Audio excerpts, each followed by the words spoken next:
Welcome to another episode of Crease Crankers. We are very excited to welcome on Coach Eric Wolf, head coach of the NJIT Highlanders, better known maybe as America's team, as we have now kind of come to know. So, Coach, we did actually, just real quick, want to touch on, we did hear about your, did listen to the Inside Lacrosse interview, and you touched on, somebody called us America's team out there in the media. That was us. Hands up. That was us here at the Crease Crankers podcast. So we want that known out there moving forward. But anyways, how's everything going with you? How's practice this week going? And excited to have you on.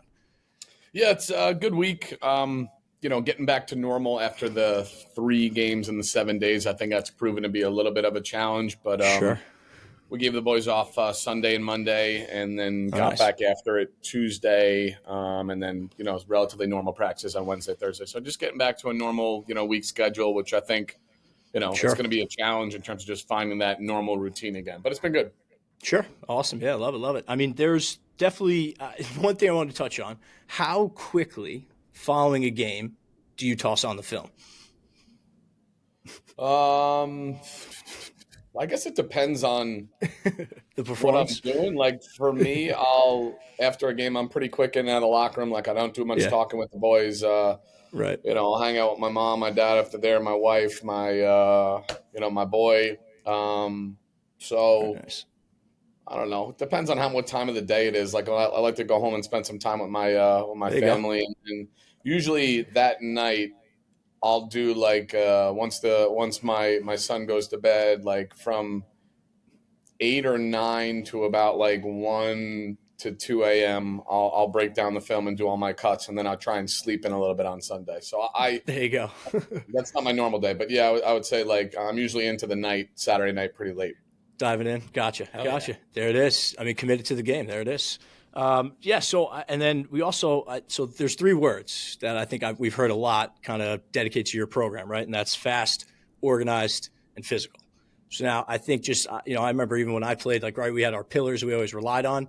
Obviously, it sounds like those are like the 3 kind of keys that you guys are always harping on and kind of preach to your team. So if you want to, maybe just kind of dive into those, what those may mean to you, where maybe you got those from. Was it from like a previous stop and just things like that? Yeah, fast, physical, and organized. That's certainly our calling card. Sure. At the end of the day, they're words on a wall. They're words on a practice plan that don't mean anything unless they mean something. So, right. I've been around the block, and you see words on walls, and like I said, they're words on walls unless you breathe life into them. So, being fast, it is. I'm a simple cat. Like I don't complicate this thing. Like. When we play fast, we want to be able to cause turnovers on defense. We want to be able to win the ball at the X. We want to be able to dodge out of the box playing on offense. And I really just believe in applying pressure, all over the field. So that's what we mean by playing fast and everything that we're doing. And that goes down to really, for me, I'm just a stickler for time and, organization of practice like we do every drill, which I'm sure many people do, to the minute. And then we call the RICO in between drills, which is usually anywhere from a 60-second RICO to a 2-minute recovery. So we build that into our practice planning. So just the pace of practice, like for me, I want it to be a little bit crazy so that games go like this. Different points of the season are going to dictate how fast you're going in practice, but we generally like to go pretty quickly.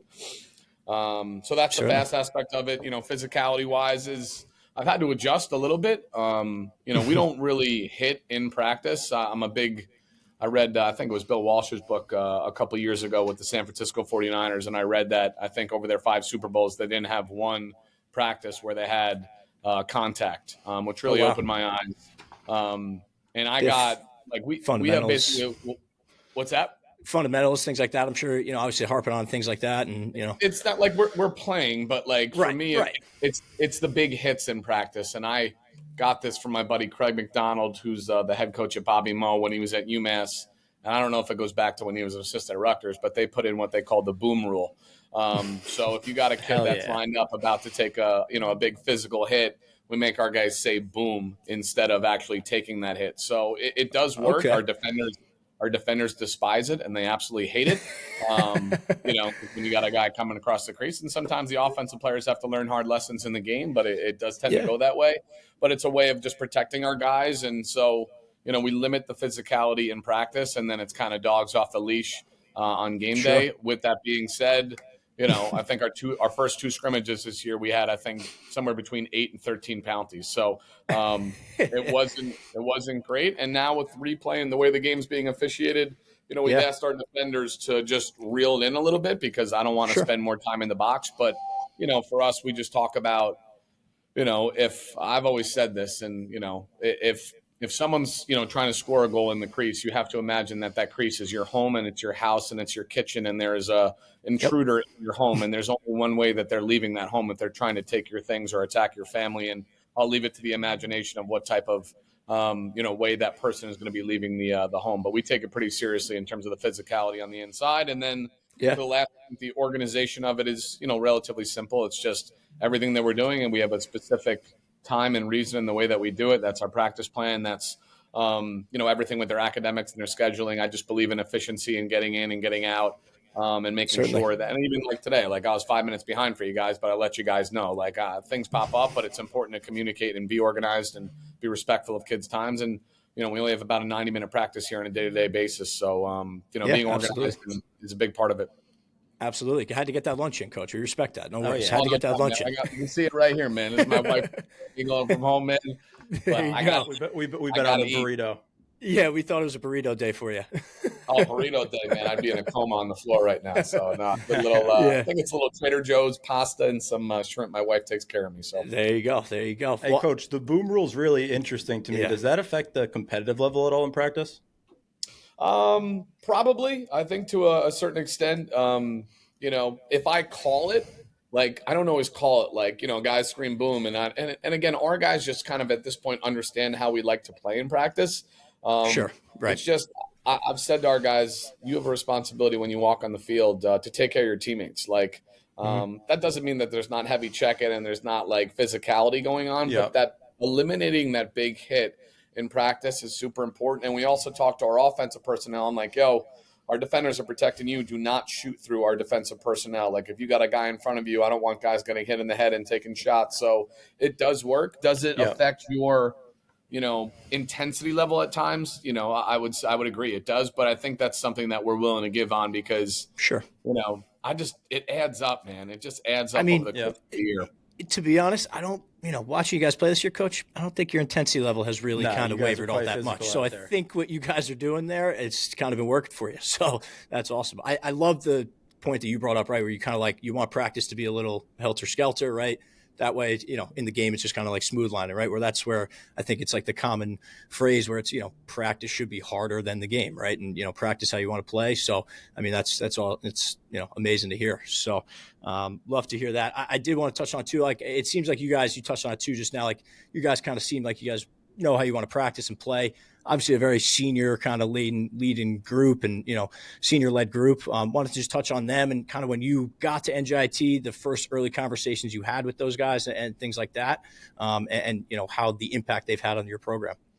Yeah, I mean, I'll touch on a lot of stuff you just talked about. Going back to the physicality and practice thing. Yeah. The thing that opened my eyes to it was that, like, Bill Walsh and the Yeah. 49ers, like, you won 5 Super Bowls and you weren't hitting in practice in the most violent sport that there is. I'm like, I'm pretty sure this can work for us. And then it honestly goes all the way back to like my days as an assistant coach at Siena. We didn't have any boom rule, but they weren't overly physical with each other. And I was like, when I first got started, I'm like, well, we're soft. Like, there's just no way.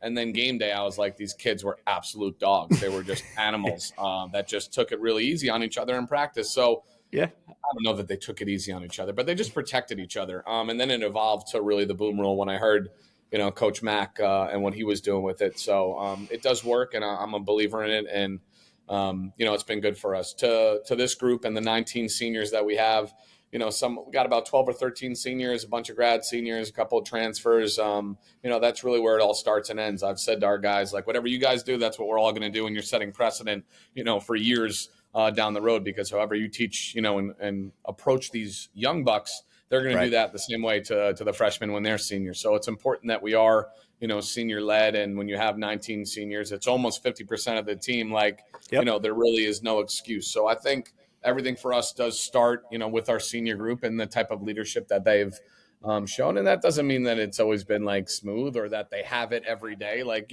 Tuesday, Thursday, we're 11 to 12:30, films at 9:30. So we got to get them going a little bit more. They need a little bit more, bark and bite from me, I think on that Tuesday, Thursday stuff, as opposed to the, Monday, Wednesday, Friday, when we're in that 3 to 5 block. So I think it is a testament to, to those guys and really what we're doing. What was the third part of your question? Yeah, it was just kind of, again, like the impact that they've made on, your program as a whole. So I think, and the first thing, maybe the early conversations that you had with them when you took over the job. Right. Yeah, the early part of those conversations, and I referenced that in, the article or the other people, the podcast and all that stuff. It's just all of this stuff. Like, you can't yell. I mean, you could. I think you're going to get, diminished returns. But in order to be able to push people, they need to know that you care about them first. There's that famous quote, like, people don't care how much you know until you know how much you care. So until a kid knows that you're invested in their well-being and you actually care about them, they're not going to fight for you just because your name's on the door and you have a whistle and you have someone labeled you coach. Coaching is not a doctorate, you know what I mean? Like, you are in a leadership position, and I've, accrued, I guess, over the however long I've been doing this, experience. But it is so important when you're in a leadership position that people know that you just value them as people first, and that is just time. So committing to your kids and their well-being, and that's the other thing I've always referenced, is how we feel about them and how we treat them is not going to be dictated by what they do in practice and what they do on game day, which is really, really hard to navigate because you want them to do so well. But I think when kids know that you're invested in their well-being and it's not just about whether they're going to score you goals, or are you treating your best goal scorer like the last guy on your bench, does he get as much time as those other guys? And I think when you are just mindful of how much you actually give to these kids and how much you care about them, then they're going to fight for you. And that's really everything. Like, I've been on teams, like bad teams are like this, good teams are like this, and then great teams are like this, because you've spent the time on cultivating it. So, we've spent a lot of time with it. I could still spend more time. I'm tortured. My son Otis at home about 16 months. My wife is 9 months pregnant right now. I got my second boy coming March 26th. Congratulations, Coach. Congratulations. Thank you so much. We've got a starting attack unit developing right now. There it is. So I'm blessed with that, but it's also like I'm a tortured soul, and I think all coaches are who invest the time. Is that when I'm here, I'm tortured because I'm not at home with my family, and then when I go home, I'm tortured because I'm not here for the boys. But part of our success has been that I got Jack Carney sitting outside of this office, I got Sean Eccles, and I got Bobby Russo, and these guys just dedicate their lives, to the boys, and they don't have a family yet in their lives. I'm sure down the road that they will if they should choose to do so, but. For me, when I was a young buck coming up, talk to every one of my ex-girlfriends, they'll tell you how miserable I was. And, I think just as a whole, right, like that kind of just coaching world, right, you got to be a little, tapped in a sense, right? You got to just be able to grind and, dedicate your life and, livelihood to it. And I mean, that's awesome. How is Coach Sean Eccles doing? How is Shawnee doing? He's doing good, man. He's doing good. I say Shawnee operates how Shawnee operates, man. I just work in his world, man. But Shawnee, I think that's what makes Sean, such a good coach, is that he doesn't go with the flow. He's not just going to do something because other people are doing it. Like, he's an independent mind, and I really value that aspect of it. And he, tough kid, grew up in the inner city of Syracuse. Like, he's just a grinder, and I wanted that type of personality around our team. So he's been good. I think something like I know, like in passing, I've spoken with you and even Sean about too, right? It's like, something you're looking for players, right? You don't want to change a player, right? Like their offensive skill set. I know we've talked about, like, JC, right? A guy our rebel guy coming to you. You don't want to change their skill set and things like that. And I think that just touches on, what you talked about, right? Like the players are leading the culture, you believe in them, right? So I think is that something that you obviously hold very high to, right? Is you want to believe in them, and you're not going to change their style of play, right? They come to you and you just want them to be themselves. Is that, am I correct in saying that? Yeah, I think 100%. Kids have skill sets, and everybody's different, and you're not going to fit the square peg in a round hole, so to speak. Right. I don't know that we're ever going to get blue chip level, highly regarded 5-star recruits, and if we do, so be it. I've never really operated in that spectrum. Maybe a little bit when I was an assistant at Harvard, but no, we just try and give kids confidence. Like, Yep. And at the end of the day, like if you don't have a left hand, like work on it, but we're not going to make you play with it. Like if you do something Yeah. very, very well, then we'll, evolve. And what I always say to my guys on the field is, I don't care what hand your stick is in, whatever's Right. going to make you feel like a dude and a dog on the Yep. field, like, just do it. And, Yeah. and you got to turn your hips a little bit more and open up, then so be it. But just make Right. a play. So I think it does start with the belief and confidence probably that we have in them and that we show Sure. them, and then they start to believe in themselves, and then they have a little bit of success, and then when it doesn't go well for them, you're not screaming and yelling at them on the Sure. field because they didn't make a play. What we do is Sure. I really don't stop practice in terms of the X's and O's unless something is flagrant and we got to correct it. We try and coach that stuff up in the film room, which is a little bit different than the high school and the club level than what you have at college, where you have a little bit more time in the classroom with them. But Sure. we try and remove the emotion of what we're doing. And now if their attitude or their effort or their commitment are not there, that's when these fangs are coming out a little bit more. And Hell yeah. I'm probably not that fun to be around. But as for the X's and O's stuff, like we'll just coach them up and we'll breathe life into them. And they've got here for a reason. And even That's if they it. aren't at the level that we want them, we're going to do everything we can to develop them. I think if we do anything really well, it is develop players. Yeah, I think that's been evident, right? I mean, I think that's been evident just based on this year and the results you guys have shown. So I know Liam here wanted to touch a little bit on kind of your Albany days and coaching. Yeah, definitely want to go through some Albany stuff. Just quickly on the recruiting stuff, quick. Just want to know what you look for really in a recruit for NJIT, and what's like the biggest thing that you can offer as a program. Yeah, I think for our program and our institution and like what this, like that was everything for me, is like what this meant, 2 years ago. We always want to improve like the way that this brand is viewed. Sure. And I think, Yeah. building off the backs of the alumni that these dudes took their lumps, man. And again, I don't blame them. Like, in the beginning days of this program, there was no field, there was no building that we're in now. And they had to like literally walk through the streets and like go down to like Drew or go down to a local high school or Rutgers, Newark. Like these guys, I've said like this program was built on the backs of giants. And I'm not just trying to like gas up the alumni. Like I really do believe that. Like we would not be where we are unless those guys took those lumps in the beginning. And, what does this program offer? I think from a coaching perspective, like, we just believe in our dudes. We really do. And we love them and we care about them and we want to see them do well. And, I think part of what like we do well for them here is just getting them to just chill a little bit, just breathe a little bit and not put so much anxiety and stress on the academic like stuff that they want. Like these guys want to get the A. Like our team GPA is like a 3.5. Like these guys are going to make tons of money and do incredibly well in their life, but they really want to succeed in everything. And that for me is just to be like, guys, just take a deep breath. Right. As long as you prepare and you do everything you can for those tests and those class, accept the results and then move on from it. So the academic degree that they're getting here is incredible. It will change their life. 90% of our graduates are in a job within the first 6 months, and that is proven. We're the number one economic mobility school in the country, which is written all over the the institution. What does that mean, layman's terms? By the time you graduate here, big boy job and big boy money. Like that is what this school does. Okay, that's awesome. So. And what was your other question? What you really look for in a recruit when you're, taking that, fall and summer recruiting circuit? Yeah. I've always like, I was talking to one of my buddy who I played with, Luke DeQuino, as a coach out of Mount Sinai today. Like we were talking recruiting a little bit. Like I've always identified, I just recruit in the shadows. I try and go where people aren't. And I try and see what others don't. So, what I'm looking for, from an offensive player, like the first thing we look for is speed. The ability to run by people is at a premium. That is above all else the number one thing that we look for. There has to be a level of skill. Now you can develop skill. You can get a little bit faster, but I can't teach speed.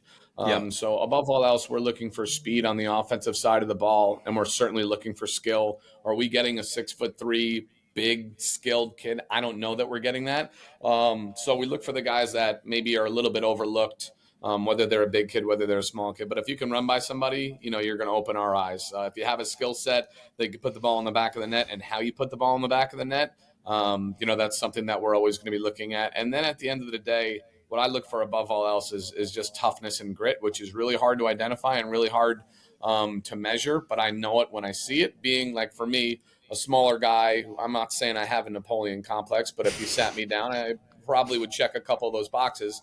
I'm pissed off that I'm small. Like that's every day of my life. And I don't know why I am the way that I am, but I know that's the way that I am. And every time I walk in a room, I see the biggest dude and I'm like thinking about, all right, if this goes down, how's this going to go? That's me and my, you want to unpack, I love me it. down with a therapist. I love it. But I do think teams take on the personality of the head coach, and absolutely. I do like to. I think I'm a fighter. I've always said like I'm the first guy in the fight. I'm the first guy getting knocked out. Like there's no doubt that's the way it's going to go. But when I come to, you're going in. You're going in guns blazing. And then it's whack, whack, whack, whack, whack. You're going to get a couple from me. I don't know if it's going to do any damage, but I do believe in like blood on the face and just like I believe in that when it comes down to the competitive nature and hopefully that's the way that our team plays. So I'm looking for that out of the high school stuff and the club stuff. Like sometimes it is a little bit more difficult to see because the club stuff, as you guys know, like there's not always stuff on the line at some of these tournaments. And sometimes there are. Sometimes these kids are playing 3 games in one day. Sometimes they're playing 5. And, we're showing up to that 4th and 5th game, like on field 12, out in the back where nobody is. And we're going to see what you're doing. And then, when we get interested, we're watching your film, we're watching your high school stuff, we're talking to your coaches. I always try and lead the coaches into like, if this kid was going to struggle with anything, what's that going to be? You know what I mean? Because I want to know, like, what does this kid not do well? And I want to know that, can he take hard coaching? Can you push him? Those type of things. So, I've listed a lot. I just know it when I see it. And that doesn't mean that I always get it right. I don't always get it right. But I want kids who are a little bit pissed off because that's really the way that I am, I guess. Absolutely. Yeah, absolutely. I loved your point of a team takes on the personality of the head coach. I mean, I think that's, and talking about like good to great teams like that, I think that's almost like a key aspect to everything that, you have to be able to kind of take that personality of your head coach, believe in them, fight for them, and rock and roll. So that's all great stuff, Coach. Love to hear it. Definitely, did want to, like we kind of mentioned, touch on the kind of experience you had with Lyle Thompson, coach at Albany, and kind of just what that whole experience was. I mean, obviously we've seen what his career has kind of panned out to be. And, I guess just obviously when you talk about a tough physical type player, I mean, Lyle kind of fits the bill right there. So. Yeah. And, I like I've said to other people in the past, it's the number one thing that I get asked, and it doesn't ever like bother me or annoy me because of how special, those guys were and how special Lyle was and how special Lyle is. And I've just over time just have to learn to have a greater appreciation for what those guys did for the sport of lacrosse, where at times, like, our sport of the culture of lacrosse, like at times known as like a bro culture, like I just despised it.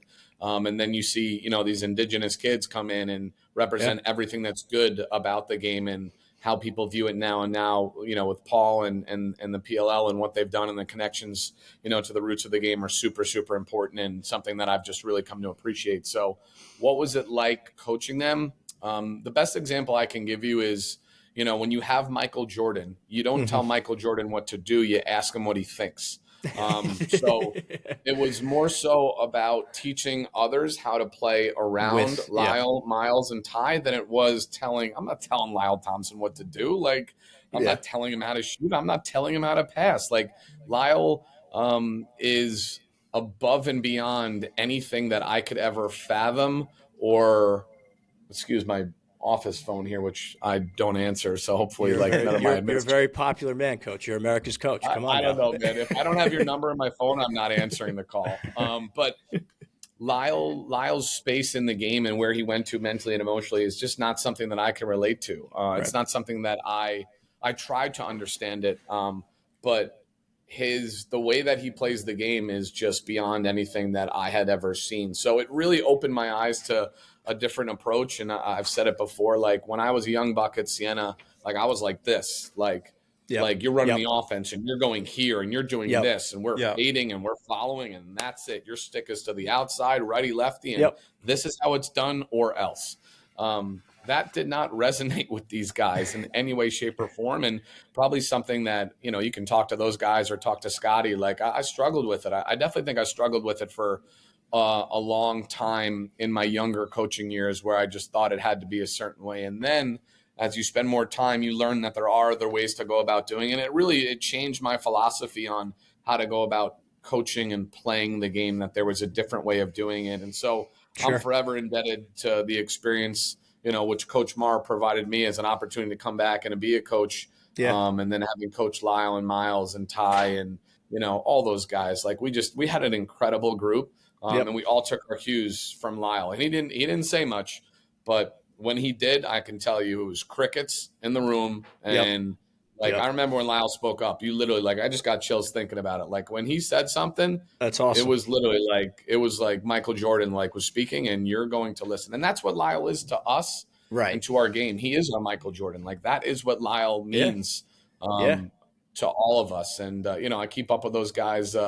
We text, we'll stay in touch randomly. I think Miles FaceTimed me, I think during one of our scrimmages, and I picked it up and I pulled aside. I'm like, dude, I gotta call you back. He's like, come on, bro. I'm like, bro, I'm in the middle of a scrimmage. I can't right now. But I think I think they're on the island for one of their games, and maybe thought I was still on the island. I don't know. But yeah, I'm just, it was incredible. I'm just so appreciative, and it just kept such a warm space in my heart for those guys, and being able to just be around them, and honestly just being more appreciative of it. I probably wasn't as mindful of it when I was in it, because I just wanted to win so freaking bad. I just wanted everything for that program and for my alumni and for my teammates, and I wore that. I've said that it was a big, I don't want to say a burden, but I had a sense of duty working at that institution for my teammates and for my alumni, that I was going to give my soul for anything to get this program to where I thought,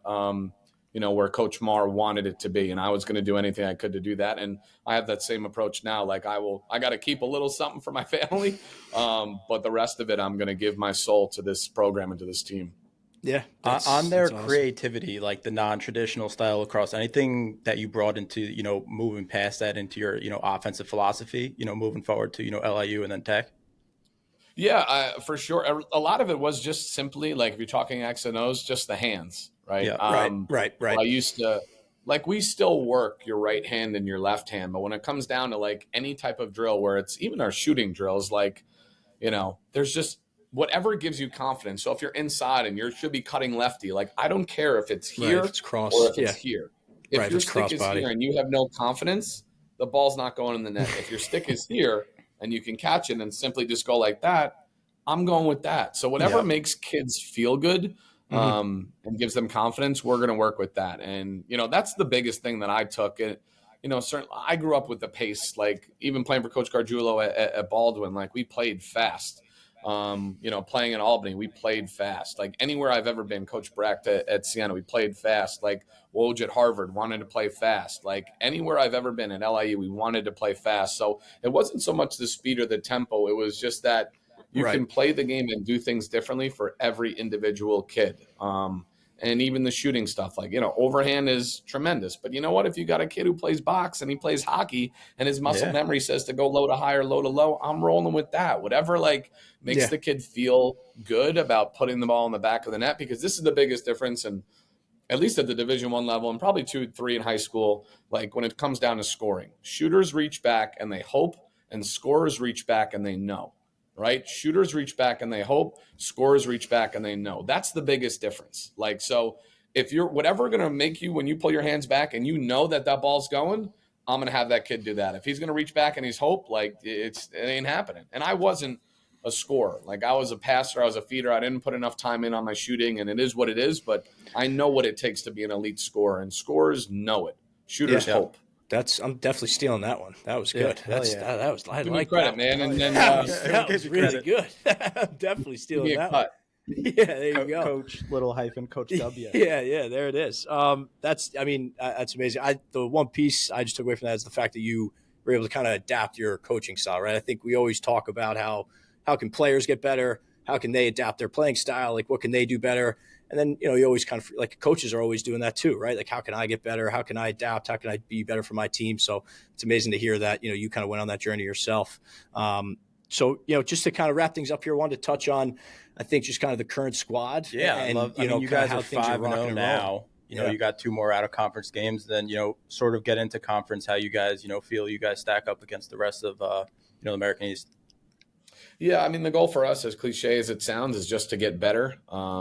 That's been our goal from day one. Is like I talk about, our goal is to become the best possible version of our team that we can become. If you're focused on your record and your results, then you're not really growing and evolving. I've been a part of teams and games where it's like we played really poorly, our attitude and our efforts stunk, but we won. So like there's success there. And then I've been a part, I remember specifically, like there was like a game at Harvard, we played Albany, and the kids played their absolute hearts out and they gave everything they possibly could in that game, and we lost, but we got better.